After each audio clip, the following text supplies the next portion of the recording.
एक गांव में करोड़ी मल नाम का सेठ रहा करता था। वो अपनी कंजूसी के लिए पूरे गांव में मशहूर था और उसकी इसी कंजूसी की वजह से उसकी पत्नी रज्जो और बेटा राजू भी परेशान रहा करते थे।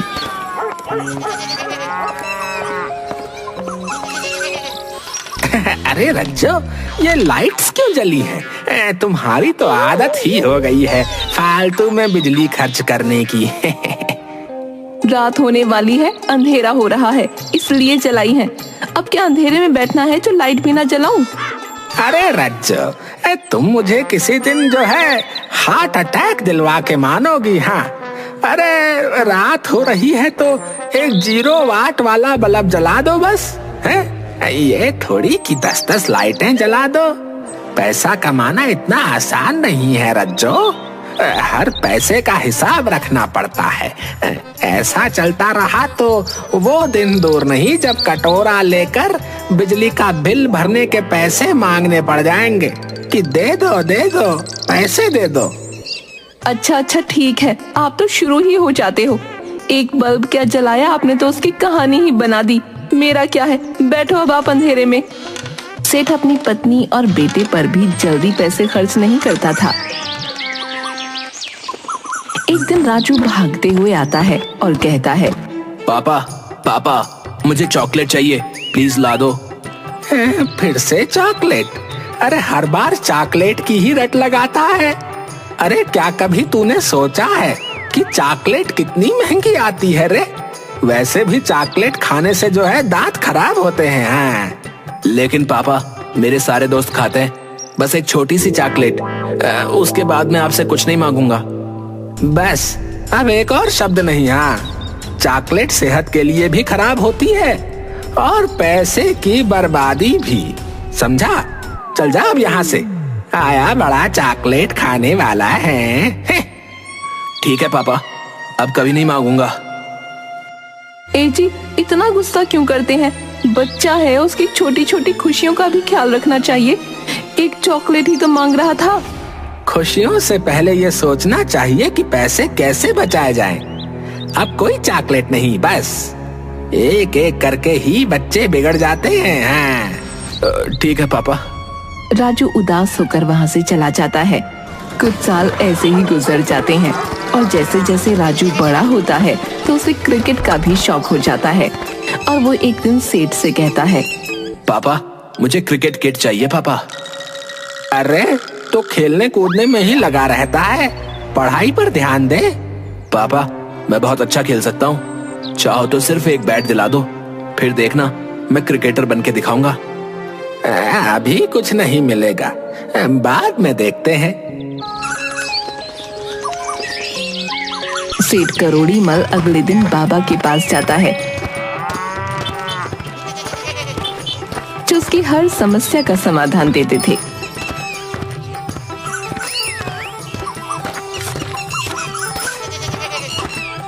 बाबा, मेरा बेटा क्रिकेट किट की जिद कर रहा है, आप ही कोई उपाय बताएं कि उसे कैसे समझाऊं। अपने बेटे को एक लकड़ी और पत्थर दे दो और कहो कि पहले इनसे अभ्यास करे, जब अच्छे रन बना ले तब बैट मिलेगा। ठीक है बाबा, मैं ऐसा ही करूंगा। कुछ 1000 दक्षिणा देते जाना, वरना बेटा लाखों का नुकसान कराएगा। ये इकलौती जगह थी जहाँ सेठ कंजूसी नहीं कर पाता था, क्योंकि उसे डर था कि बाबा ने श्राप दे दिया तो सत्यानाश हो जाएगा। सेठ करोड़ी मल घर वापस आता है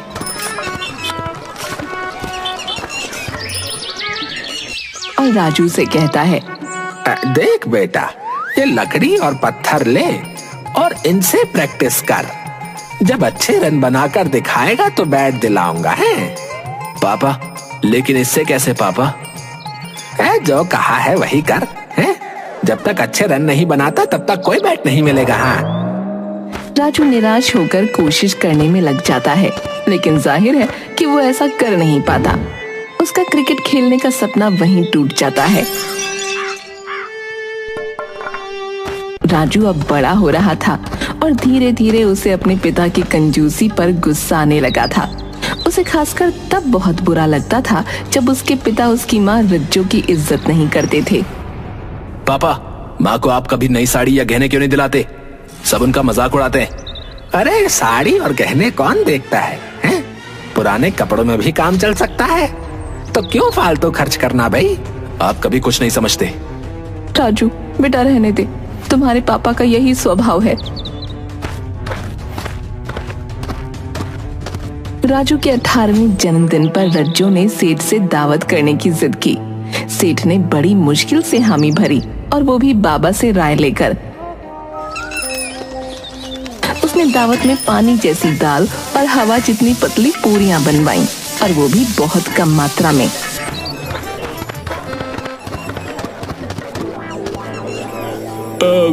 ये कैसा खाना है भाई?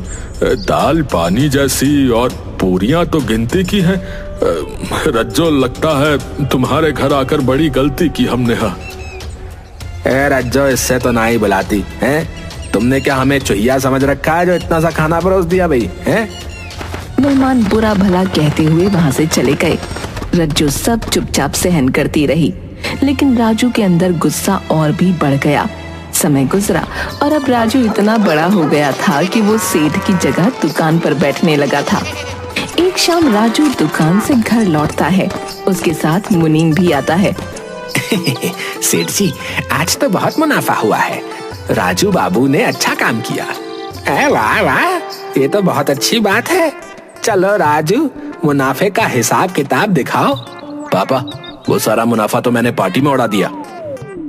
क्या पार्टी में? तुझे पता है अरे पैसा कमाना कितना मुश्किल होता है, हैं? तुझे इतनी समझ नहीं है कि मुनाफा कैसे संभालना चाहिए।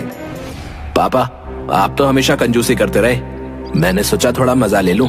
जिंदगी का क्या भरोसा। अरे ये क्या बात हुई भाई? मुनाफा कमाना कोई खेल नहीं है। तूने हमारे पैसे बर्बाद कर दिए। पापा, आप चुप रहो। पापा, अब आपका टाइम गया। मैं अपने तरीके से पैसे कमाऊंगा और उनको उड़ाऊंगा। राजू बेटा शांत हो जा। रज्जो उन्हें रोकती है, लेकिन लड़ाई और बढ़ जाती है। करोड़ीमल सेठ का गुस्सा 7वें आसमान पर पहुंच जाता है, और राजू भी अब खुलकर उनके खिलाफ खड़ा हो जाता है। इसी तरह एक दिन राजू कई महंगी चीजों से भरे बैग्स लेकर आता है, और उनमें से अलग अलग शोपीस, नए नए गैजेट्स और जाने क्या क्या निकालने लगता है। ये सब क्या है? ये सब कहाँ से आया? पापा, ये सब मैंने अपने लिए खरीदा है। मुझे ये सब बहुत पसंद है पापा। इसे मैं अपने कमरे में सजाऊंगा पापा। अरे तू पागल हो गया है क्या? अरे इतने महंगे महंगे सामान लाकर घर भर दिया। हे भगवान, पैसा पानी की तरह बहा रहा है ये लड़का। पापा, आपने कभी हमारे लिए कुछ नहीं किया। अब मैं अपनी तरह से जी रहा हूँ पापा। अब मैं पैसे कमाना भी जानता हूँ और खर्च करना भी। वो दुकान अभी भी मेरी है, समझा? और मैंने बहुत मुश्किल से वो दुकान बनाई थी, जिसकी कमाई पर तू अय्याशी कर रहा है। हाँ, आपने वो दुकान बनाई थी, लेकिन हमारा खून जला जला कर, हमारे एक एक अरमानों का गला घोंट कर पापा। राजू की फिजूल खर्ची और बेकाबू हरकतें करोड़ीमल सेठ के लिए एक बड़ी चिंता का कारण बन चुकी थीं।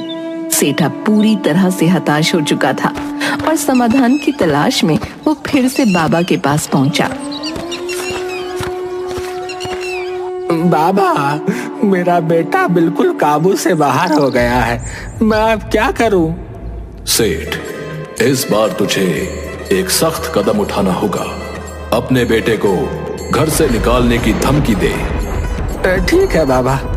लेकिन यह उपाय करने से पहले तुझे एक सोने की अंगूठी मुझे दक्षिणा के तौर पर देनी होगी, तभी यह उपाय सफल होगा। सोने की अंगूठी? सेठ, ये दक्षिणा है। अगर तूने अंगूठी नहीं दी तो न सिर्फ तेरा बेटा तुझे छोड़कर चला जाएगा, बल्कि वो तेरे घर और दुकान को भी बेच डालेगा। नहीं नहीं बाबा, ऐसा न कहिए। मैं अभी एक अंगूठी लाकर देता हूँ, अभी लीजिए। कंजूस सेठ बाबा की बातों से डरते हुए एक सोने की अंगूठी लाकर बाबा को दे देता है। इधर राजू ने अपने 26वें जन्मदिन के मौके पर एक शानदार पार्टी रखी थी, जिसे देखकर सेठ का कलेजा मुंह को आ गया और वो सिर पकड़कर बैठ गया। राजू, ये क्या तमाशा लगा रखा है? इतने पैसे बर्बाद कर दिए इस फिजूल की पार्टी में। अगर तूने ये सब बंद नहीं किया ना तो याद रख, मैं तुझे घर से निकाल दूंगा। निकाल दो, लेकिन याद रखना पापा, अगर आप मुझे घर से निकालोगे तो मैं माँ को भी साथ ले जाऊंगा पापा। फिर आप अकेले इस घर में सड़ते रहना। राजू, ऐसा क्यों बोल रहा है बेटा? ये घर तेरा भी है। माँ, मुझे इस घर में कभी कोई खुशी नहीं मिली माँ। ये कहकर राजू सच में जाने की तैयारी करने लगता है। राजू रुको, तुम कहीं नहीं जाओगे। मैं तुझे नहीं जाने दे सकता। तुम मेरे इकलौते बेटे हो, चाहे कुछ भी हो, मैं तुमसे अलग नहीं हो सकता बेटा। सेठ चाहकर भी अपने बेटे को घर से निकालने की हिम्मत नहीं जुटा पाता। उसकी सारी गुस्से की बातें धरी की धरी रह जाती हैं और अंत में वो हार मान लेता है। तभी उसे ख्याल आता है, बाबा का बताया हल इस बार काम क्यों नहीं किया? मैंने सब कुछ तो वैसे ही किया था जैसा उन्होंने कहा था, बल्कि मैंने उन्हें वो सोने की अंगूठी भी दी। यही सोचता हुआ वो मुनीम के पास जाता है।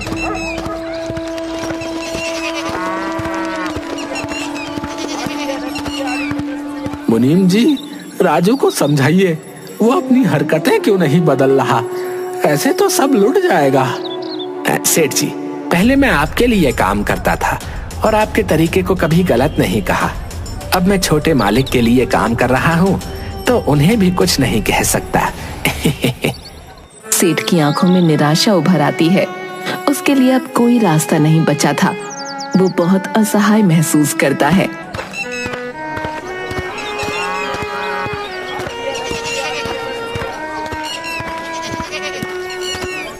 मुझे बाबा जी के पास ही जाना चाहिए, वही बताएंगे अब कुछ। और फिर उनसे ये भी तो पूछना है कि इस बार उनका बताया इलाज काम क्यों नहीं आया। वो बाबा के पास पहुंचता है तो वहाँ भी कुछ नहीं होता है, ना उसका आश्रम और ना कुछ भी। अरे भैया, यहाँ एक बाबा बैठते थे, वो कहाँ गए? अरे आपको पता नहीं चला क्या? क्या क्या नहीं पता चला भैया? अरे यही कि वो ढोंगी बाबा था, लोगों को उल जलूल तरीके बताकर पैसे और गहने ऐंठता था वो। ये सुनकर तो सेठ के पैरों तले जमीन खिसक जाती है। वो वहीं पर गिर पड़ता है और बड़ी मुश्किल से उठकर घर की तरफ चलता है। हे भगवान, मैंने अपनी पत्नी और बेटे पर जल्दी एक पैसा खर्च नहीं किया और इस बाबा को सोने की अंगूठी दे दी। इससे अच्छा तो मैं अपने परिवार पर ही खर्च कर लेता। तभी वो घर पहुंचता है और देखता है कि रज्जू का एक्सीडेंट हो गया है। वो खून से लथपथ बेहोश पड़ी है और राजू उसकी पट्टी कर रहा है। तू पागल हो गया है? रज्जू को अस्पताल क्यों नहीं लेकर गया? अरे पापा, क्यों फालतू में खर्चा करना, छोड़ो ना। ये सुनकर सेठ को बहुत गुस्सा आता है और वो रज्जू को खुद लेकर अस्पताल पहुंचता है। डॉक्टर, चाहे जितने पैसे ले लो, बस मेरी पत्नी को ठीक कर दो।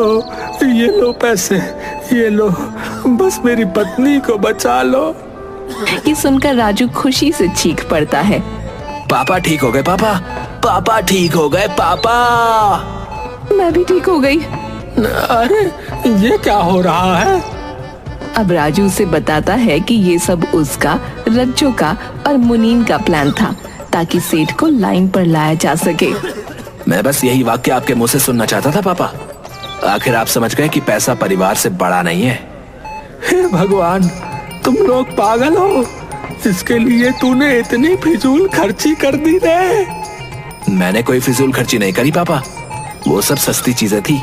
और जो मैंने कहा कि मैंने पैसे पार्टी में उड़ा दिए, ऐसा मैंने कुछ नहीं किया पापा।